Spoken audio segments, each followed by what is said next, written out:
Hello साथियों, अभी हम ले रहे हैं समष्टि अर्थशास्त्र का जो B4 सीरीज़ चल रहा है उसमें पार्ट 3, पार्ट 1 और पार्ट 2 हमने इसमें देखे B4 सीरीज़ का।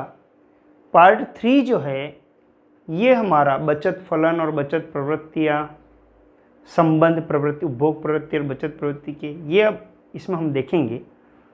इससे पहले वाले वीडियो में हमने उपभोग फलन, उपभोग प्रवृत्तियाँ ये हमने पढ़ा। अब बचत क्या होता है, जैसे उपभोग क्या होता है वो तो हमने देखा कि हमारी आवश्यकताओं को संतुष्ट करने के लिए जो वस्तुएं और सेवाएं हम खरीदते हैं वो हमारा उपभोग व्यय कहलाता है। बचत क्या होता है, किसको कहेंगे बचत? आय का वह भाग जो बचा लिया जाता है या आय का वह भाग जो उपभोग नहीं किया जाता है। हम उपभोक्ता हैं, हमारा यही काम है, या तो हमारी आय का एक भाग हम उपभोग करते हैं और एक भाग बचत करते हैं। तो बचत कैसे ज्ञात करेंगे? आय में से उपभोग व्यय को घटा दें, हमें बचत प्राप्त हो जाएगी। देखिए, बचत S इक्वल टू आय Y माइनस उपभोग C, अर्थात आय में से उपभोग घटाते हैं तो बचत प्राप्त हो जाती है। बचत किस पर निर्भर करती? हमारी आय पर निर्भर करती है। जैसे जैसे हमारी आय बढ़ेगी वैसे वैसे हमारी बचतें भी बढ़ेंगी। बचत फलन, सेविंग फंक्शन किसको कहते हैं? बचत और आय के बीच फलनात्मक संबंध को बचत फलन कहते हैं। जैसे उपभोग फलन क्या पढ़ा? उपभोग और आय के बीच फलनात्मक संबंध को उपभोग फलन कहते हैं। तो बचत और आय के बीच फलनात्मक संबंध को बचत फलन कहते हैं। S equal to function of Y, S saving है, F फंक्शनल रिलेशन है और Y लेवल ऑफ इनकम है। It shows functional relationship between saving and income. ठीक, अब हम बात करेंगे कि आय और बचत में धनात्मक संबंध है। आय बढ़ने पर बचत बढ़ती जाती है, लेकिन हमें ये ध्यान है, पिछले वीडियो में भी हमने देखा है कि प्रारंभिक आय के स्तर पर हमारा जो उपभोग है वो हमारी आय से ज़्यादा होता है। जैसे हमारी आय 0 है तो हम भूखे थोड़ी सो जाएंगे, कहीं न कहीं से उधार लेकर हम उपभोग करेंगे। तो जो उधार लिया गया है उसे अबचतें कहते हैं या ऋणात्मक बचतें कहते हैं, नेगेटिव सेविंग्स, या इसको हम स्वतंत्र बचत, जैसे स्वतंत्र उपभोग होता है ना, कि शून्य आय पर जो उपभोग किया जाता है वो स्वायत्त उपभोग, ऑटोनोमस कंजप्शन कहलाता है। तो शून्य आय पर बचत, अरे शून्य आय पर कैसी बचत होगी, है ना? तो शून्य आय पर कौन सी बचत है? ऋणात्मक बचत, अर्थात आपने जो उधार लेकर व्यय किया है उस उधार को ही हम ऋणात्मक बचत या स्वायत्त या स्वतंत्र बचत कहते हैं। तो हम ये जानते हैं कि आय के प्रारंभिक स्तरों पर बचतें ऋणात्मक होती है। क्यों? क्योंकि आय के जो लोअर स्केल हैं या आय का जो निम्न स्तर है उस पर हमारा उपभोग आय से ज़्यादा होता है। तो वो ज़्यादा उपभोग कहाँ से मैनेज हुआ? उधार लेकर। तो जो आपका उधार है वही ऋणात्मक बचतें कहलाती हैं। तो हम ये ध्यान रखें कि आय के प्रारंभिक स्तरों पर बचतें ऋणात्मक होती हैं। जैसे जैसे आय बढ़ेगी वैसे बचत शून्य और फिर धनात्मक हो जाएगी, अर्थात बचतें ऋणात्मक, शून्य और धनात्मक होती हैं। उपभोग ऋणात्मक नहीं होता है, उपभोग शून्य नहीं होता है, उपभोग धनात्मक ही होता है। यहाँ पर हम देखें, देखिए ये बचत का जो वक्र हमने यहाँ पर केवल सिंगल अभी बनाया है। बचत का वक्र आपके एक्स अक्ष से शुरू हो रहा है, मूल बिंदु से नहीं, वाई अक्ष से भी नहीं। उपभोग वक्र हमने देखा था यहाँ से स्टार्ट हो रहा था, वाई अक्ष से, क्योंकि स्वायत्त उपभोग होता है। यहाँ पर आप देखिए बचत वक्र एक्स अक्ष से शुरू हो रहा है। यदि इसे हम पीछे की ओर बढ़ाएं तो ये नीचे जाएगा, जो कि ऋणात्मक है ना? तो ये नेगेटिव सेविंग को बता रहा है। और जहाँ एक्स अक्ष से शुरू हो रहा है वहाँ बचत 0 है और उसके बाद आय बढ़ने पर बचत है वो धनात्मक होती है। तो बचत वक्र में ये नेगेटिव -s यहाँ एस जीरो और ये प्लस एस, यहाँ आय और यहाँ बचत। इसको हमने यहाँ डिराइव किया है, इसको उत्पन्न किया है। बचत वक्र कैसे उत्पन्न हुआ? सबसे पहले हमने y बनाया है, ये 45 डिग्री की लाइन है, आय व्यय को बराबर बताती है, ये y की रेखा है और ये उपभोग वक्र है, अल्पकाल का उपभोग वक्र है। आप देखिए ये जो ट्राइंगल है यहाँ पर ये उपभोग ज़्यादा है, आय से भी उपभोग ज़्यादा है, C ग्रेटर देन Y। अब आय से उपभोग ज़्यादा है, कहाँ से खर्चा मैनेज किया? उधार लेकर। उधार को हम क्या बोलेंगे? ऋणात्मक बचतें कहेंगे। तो जब तक C ग्रेटर देन Y है तब तक आपके बचतें ऋणात्मक हैं। जैसे जैसे ये गैप कम होता जा रहा है वैसे वैसे ये बचत का स्तर बढ़ता जा रहा है। आप देखिए यहाँ पर C इक्वल टू Y है, आय और उपभोग दोनों बराबर हो गए, इट मीन्स बचत जीरो हो गया। तो ये बचत यहाँ पर ये बचत जीरो हो गया। इसके बाद में आप देखिए आय ज़्यादा है, उपभोग कम है। ये ट्राइंगल में गैप जैसे जैसे बढ़ता जा रहा है वैसे वैसे बचतें बढ़ रही हैं। ठीक है ना? वापस एक बार देखें, C और Y से हमने S को डिराइव किया है। इस वाले पोर्शन में हमारा उपभोग आय से ज़्यादा है, अर्थात हमने उधार लेकर व्यय किया है। तो ये उधार को हमने नेगेटिव सेविंग कहा है। तो ये सेविंग कर्व नेगेटिव जोन में है। जैसे ही आय उपभोग बराबर हो गए तो बचत हो गई शून्य, यहाँ पर ये बचत जीरो। और इसके बाद में आय ज़्यादा है, उपभोग कम है, अर्थात बचत हो रही है। ये गैप बढ़ता जाएगा वैसे वैसे बचतें बढ़ती जा रही हैं, है ना? अब यहाँ पर हमने ये भी लिखा S equal to Y minus C. S क्या है? तो Y और C का गैप है। यहाँ पर आपके नेगेटिव जोन है तो S ऋणात्मक, C ग्रेटर देन Y होने पर S ऋणात्मक, C इक्वल टू Y होने पर S इक्वल टू जीरो और C लेस देन Y होने पर अर्थात आय ज़्यादा उपभोग कम है तो S है वो धनात्मक। ये हमने यहाँ लिखा। अब हम बात करते हैं, जैसे हमने उपभोग फलन पढ़ा वैसे बचत फलन भी बन सकता है। जैसे उपभोग फलन हमने C equal to C bar, ये बीजगणितीय रूप में ऐसे ही लिखते हैं, ये हमने वहाँ भी देखा था। C equal to C bar plus B Y. C bar क्या है? स्वायत्त उपभोग, अर्थात शून्य आय पर किया गया उपभोग। B क्या है? सीमांत उपभोग प्रवृत्ति, marginal propensity to consume MPC। और Y आय का स्तर है। अब बचत फलन हमें ज्ञात करना है तो S equal to Y minus C होता है। आय में से उपभोग घटा दे बचत आ जाती है। Y और माइनस C की जगह हमने ये जो उपभोग फलन है इसको हमने ब्रैकेट के अंदर लिख दिया, C bar plus B Y, C की जगह पर। अब इस ब्रैकेट को खोलें, माइनस का साइन अंदर मल्टीप्लाई होगा तो Y एज इट इज़ है माइनस C बार, ये माइनस C बार, फिर माइनस प्लस माइनस और ये बी वाई, तो ये बी वाई। अब हम देखते हैं कि यहाँ y है, यहाँ बी वाई है, तो हम y को कॉमन निकाल रहे हैं। यहाँ पर देखिए S इक्वल टू ये माइनस का C बार है वो हमने अलग से लिख दिया, प्लस y हमने कॉमन निकाला तो यहाँ पर y का गुणांक क्या है? 1, तो ये 1 लिख दिया। यहाँ y का गुणांक क्या है? माइनस बी, तो ये माइनस बी लिख दिया। तो यहाँ हमने y को कॉमन निकाल लिया। ये बचत फलन हमारा बन गया। यदि इसको थोड़ा सा हम सुधार करना चाहें और शॉर्ट बनाना चाहें, हम ये चाहते हैं कि जैसा उपभोग फलन दिखे वैसा बचत फलन भी दिखे, तो इसको हम इस तरह से भी लिख सकते हैं। C की जगह S और ये माइनस C बार है उसकी जगह पर हम S बार लिख दें, ताकि हमें बार है इसका मतलब तो स्वतंत्र है, S है मतलब बचत, स्वतंत्र बचत, स्वायत्त बचत। स्वायत्त बचत का मतलब क्या होता है? जीरो आय पर बचत। जीरो आय पर बचत कहाँ से होगी? वो तो ऋणात्मक होगी, है ना? ये हमारे उधार या हमारे कर्ज या ऋण को बताता है। तो S बार हमने लिख दिया सरलता के लिए। S बार का वैल्यू क्या है? तो S bar equal to minus C bar, ये हमने यहाँ लिखा है।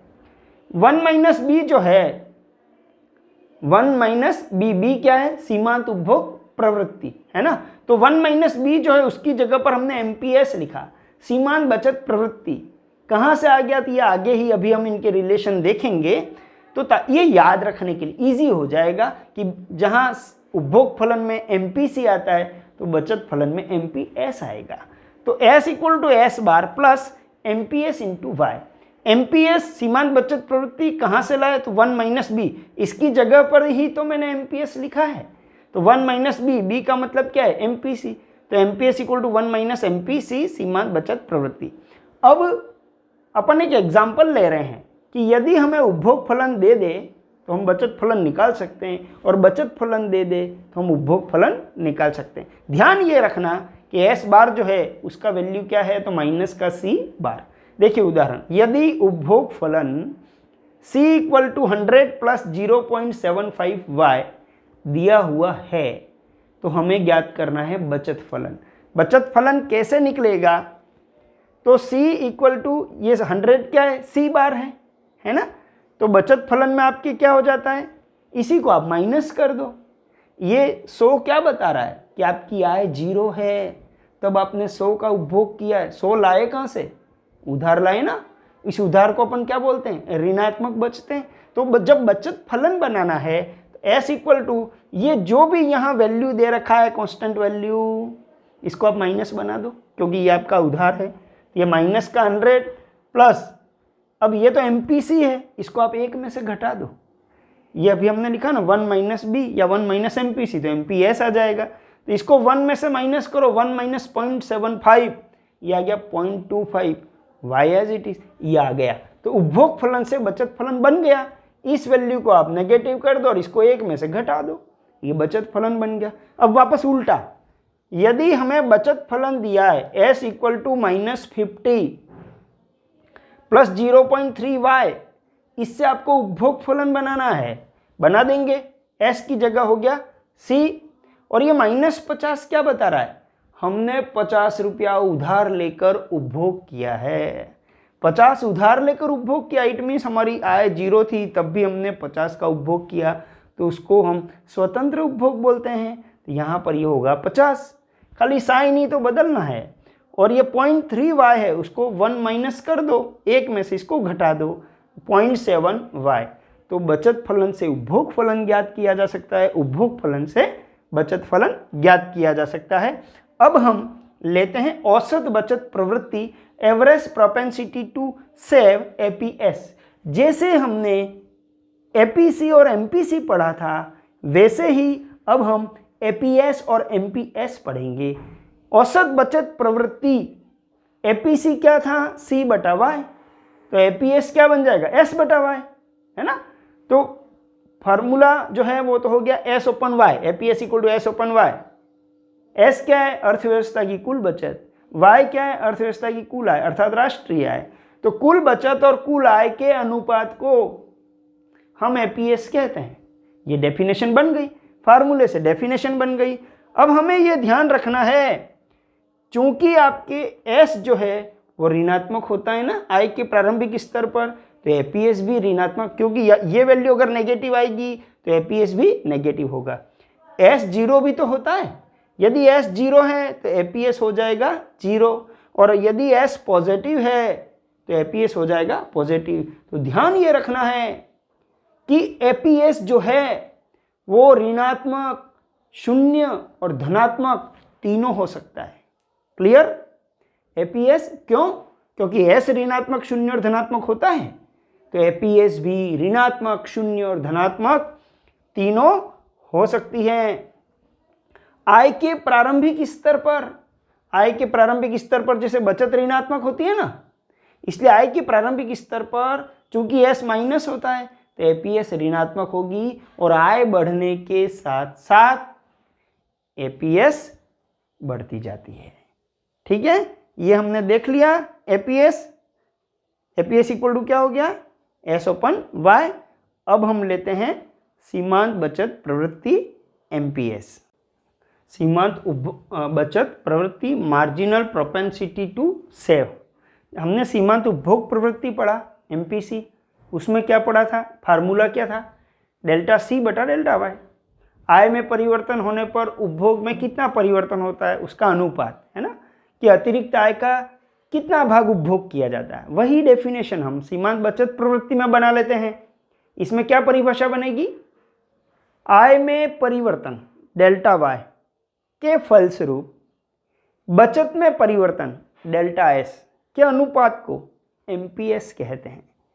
अर्थात एमपीएस क्या बताता है कि बढ़ी हुई आय, अतिरिक्त आय, एडिशनल इनकम का कितना पार्ट, कितना भाग बचत किया जाता है, अतिरिक्त आय का कितना भाग बचत किया जाता है। यदि मेरी आय 100 रुपया बढ़ जाती है और मैं उनमें से 40 रुपया बचा लेता हूँ, इट मीन्स 40% 0.4, ये हमारा एमपीएस हो गया, ये हमारी बचत प्रवृत्ति हो गई, है ना। अब हम बात करेंगे MPS equal to delta S upon delta Y होता है, फार्मूला ये डेफिनेशन हो गई। लेकिन जैसे एपीएस में हमने देखा कि एस जो है वो ऋणात्मक होगा तो एपीएस ऋणात्मक, एस जीरो तो एपीएस जीरो, एस धनात्मक तो एपीएस धनात्मक। लेकिन एमपीएस कभी भी ऋणात्मक या शून्य नहीं होगा, ऋणात्मक नहीं होगा। क्यों नहीं होगा? क्योंकि डेल्टा एस बचत में परिवर्तन ये अगर माइनस में हुआ तो डेल्टा वाई भी माइनस होगा तो वापस प्लस ही हो जाएगा। एमपीएस कभी भी ऋणात्मक नहीं होता। एमपीएस का वैल्यू भी 0 और 1 के बीच में होता है। एमपीएस लाइज बिटवीन 0 एंड 1, जैसे एमपीसी का वैल्यू 0 और 1 के बीच में होता है, same as it is MPS का वैल्यू भी 0 और 1 के बीच में ही रहता है। ये ध्यान रखें, एमपीएस 0 नहीं होगा। सामान्य ऐसी प्रवृत्ति है कि यदि हमारी आय बढ़ी तो हम 1 रुपया 2 रुपया कुछ न कुछ तो बचत जरूर करेंगे। इट मीन्स एमपीएस 0 नहीं हुआ। एमपीएस 1 भी नहीं होता है। एमपीएस 1 कब होगा? जब delta S upon delta Y ये 1, इट मीन्स दोनों इक्वल हो, अर्थात जितनी आय बढ़ी सारी बचत कर ली। ऐसा भी सामान्यतः नहीं होता है, कुछ तो हमारा उपभोग बढ़ता है ना। हमारी आय उपभोग और बचत में ही डिस्ट्रीब्यूट होती, उसी में वितरित हो जाती, दोनों में। इसलिए कुछ उपभोग होता है, कुछ बचत होता है, इसलिए न तो एमपीएस 1 हो पाता है न एमपीसी 1 होता है। तो एमपीएस का वैल्यू भी 0 और 1 के बीच में होता है। अब हमें मेन जो पढ़ना है, एपीसी और एपीएस में क्या संबंध है और एमपीसी और एमपीएस में क्या संबंध है, दोनों को एक साथ पढ़ते हैं। संबंध तो हम जानते हैं, दोनों का योग 1 होता है, एपीसी एपीएस 1, एमपीसी एमपीएस 1, दोनों टोटल 1 होता है। लेकिन इसको हम डेवलप करेंगे। ये फार्मूला आया कहाँ से? हम जानते हैं y equal to C plus S, दोनों जगह हमने यही लिखा है y equal to C plus S. अर्थात हम ये जानते हैं कि हमारी आय का एक भाग उपभोग किया जाता है और एक भाग बचत की जाती है ना। तो हमारी आय इक्वल टू उपभोग व्यय प्लस बचत। उपभोग व्यय और बचत दोनों का योग करें तो हमारी आय आ जाती, मतलब हमारी आय इन दोनों में ही डिस्ट्रीब्यूट होती है। अब हमें लाना क्या है? आपको एवरेज लाना है ना। एवरेज लाना है, एवरेज का formula C upon Y S upon Y, तो आप दोनों तरफ y को डिवाइड कर लो। मैथ्स में ऐसा होता है, इक्वल टू के दोनों तरफ सेम ऑपरेशन किया जा सकता है। हमने दोनों पक्षों में y से डिवाइड कर दिया, ये y से डिवाइड कर दिया। इधर दोनों को अब अलग अलग करें हम, y ओपन y 1 हो गया, c और s के नीचे y है ना, इसको हम अलग अलग लिख सकते हैं, c बटा वाई प्लस s बटा वाई। ये हो गया एपीसी, ये हो गया एपीएस। इट मीन्स हमने ये लिख दिया समराइज करके, APC plus APS equal to 1। अब दोनों का योग 1 होता है, इनमें से किसी भी एक को निकालना हो तो दूसरे को 1 माइनस कर दो। जैसे एपीएस निकालना है तो 1 माइनस एपीसी, एपीसी निकालना है तो 1 माइनस एपीएस। यही बात इधर होगी, y equal to C plus S हम जानते हैं। हमको रिलेशन किस में लाना है? एमपीसी और एमपीएस, इनका फार्मूला हमें मालूम है, डेल्टा सी बटा डेल्टा वाई डेल्टा एस बटा डेल्टा वाई। अर्थात हमको यहाँ डेल्टा लाना है, तो जो फार्मूला इस तरह से सही है तो वो डेल्टा के लिए भी सही है। अर्थात हमारी आय में परिवर्तन होने पर हमारे उपभोग में परिवर्तन होगा, हमारे बचत में परिवर्तन होगा। आय में जितना परिवर्तन हुआ वो उपभोग में परिवर्तन और बचत में परिवर्तन के योग के बराबर होगा। अब यहाँ दोनों तरफ हमको डेल्टा वाई से डिवाइड करना है, क्योंकि हमको नीचे डेल्टा वाई लाना है फार्मूले के अकॉर्डिंग। तो दोनों तरफ हमने डेल्टा वाई से डिवाइड कर दिया, इधर भी और इधर भी। ये हो गया 1 और इनको हमने अलग अलग करके लिख दिया, डेल्टा सी बटा डेल्टा वाई डेल्टा एस बटा डेल्टा वाई। ये तो होता है एमपीसी और ये होता है MPS. It means MPC plus MPS equal to 1, दोनों का योग 1 के बराबर होता है। इन दोनों में से किसी भी एक को ज्ञात करना है तो दूसरे को 1 माइनस कर दो। जैसे एमपीएस निकालना है तो 1 माइनस एमपीसी, और एमपीसी निकालना है तो 1 माइनस एमपीएस। अब हम न्यूमेरिकल देखते हैं। इधर हमने एवरेज के न्यूमेरिकल लिया है, इधर हमने मार्जिनल का न्यूमेरिकल लिया है। जैसे इस उदाहरण में देखिए आप y इनकम लेवल दिया हुआ है और उपभोग C दिया हुआ है, ये बाकी कुछ भी दिया हुआ नहीं है, ये हमने ज्ञात किया। ये सारा केवल ये दो चीज़ें दी हुई है, आय के विभिन्न स्तरों पर उपभोग। अब आपको एपीसी और एपीएस निकालना है। यहाँ एस निकालने की ज़रूरत नहीं है, ठीक है ना। अगर एपीसी और एपीएस निकालना है या एमपीसी और एमपीएस निकालना है तो एस निकालने की ज़रूरत नहीं है। आप डायरेक्ट एपीसी और फिर इनका रिलेशन एमपीसी और उसके रिलेशन से निकाल सकते। यहाँ मैं केवल बताना चाह रहा था कि y और c से s कैसे निकलेगा, तो s equal to Y minus C, है ना। इनमें से इसको घटाया तो ये s आ गया। ज़रूरत हो तो निकालें, बाकी इस एपीसी के लिए s की ज़रूरत नहीं थी, ठीक है ना। हम केवल s निकालना चाहते हैं कि s कैसे निकलेगा। तो y माइनस सी किया तो ये हमारा s आया, 0 माइनस 50 दिस 0, 200 माइनस 140 60, इस तरह से। अब हमको निकालना है एपीसी। एपीसी का फार्मूला क्या है, c open y। c 50/0 infinite आता, हमने डैश कर दिया। 100/100 1, 140/200 0.7, 170/300 0.57, 190/400 0.475। अब हमको क्या निकालना है, एपीएस। एपीएस का फार्मूला क्या है, s/y। इसलिए मैंने यहाँ s निकाला है कि हम वेरीफाई करना चाहें, चेक करना चाहें कि s/y से भी एपीएस उतना ही आता है जितना 1 माइनस एपीसी करने से आता है। हम यहाँ एपीएस निकालना चाह रहे हैं s/y से। s तो ये -50/0 डैश कर दिया, 0/100 0, 60/200 0.3, 130/300 0.43 और 210/400 0.525। ये तो ऐसे निकला। इसको और भी निकाला जा सकता है, कैसे, 1 माइनस एपीसी। एपीसी तो आपने अभी निकाला ना, इसको आप 1 में से माइनस कर दो।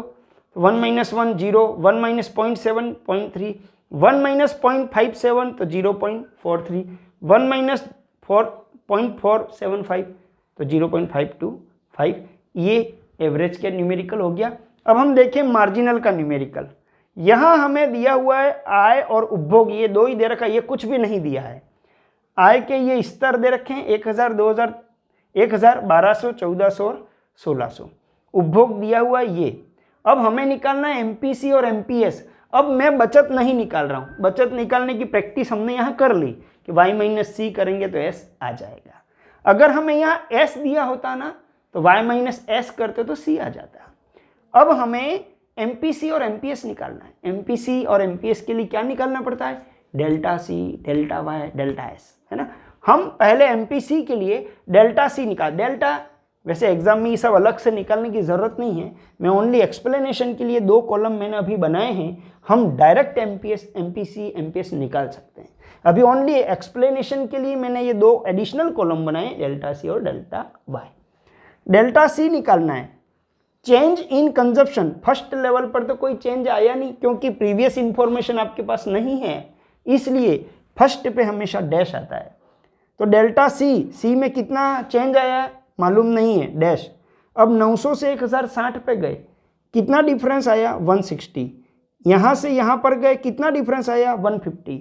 और यहाँ से यहाँ गए, कितना डिफरेंस आया, 140। ये तो आ गया डेल्टा सी। अब आपको एमपीसी के लिए डेल्टा वाई चाहिए। ये डेल्टा वाई का हमने कॉलम बना दिया। फर्स्ट में जैसे 1000 का लेवल है, चेंज कितना मालूम नहीं, डैश। यहाँ से यहाँ पर गए, यहाँ से यहाँ और यहाँ से यहाँ, इक्वल डिफरेंस है 200 का, ये 200। अब एमपीसी निकालें, डेल्टा सी बटा डेल्टा वाई, है ना। डेल्टा सी बटा डेल्टा वाई डैश, ये तो डैश हो गया। 160/200 0.8, 150/200 ये, 140/200 ये आ गया।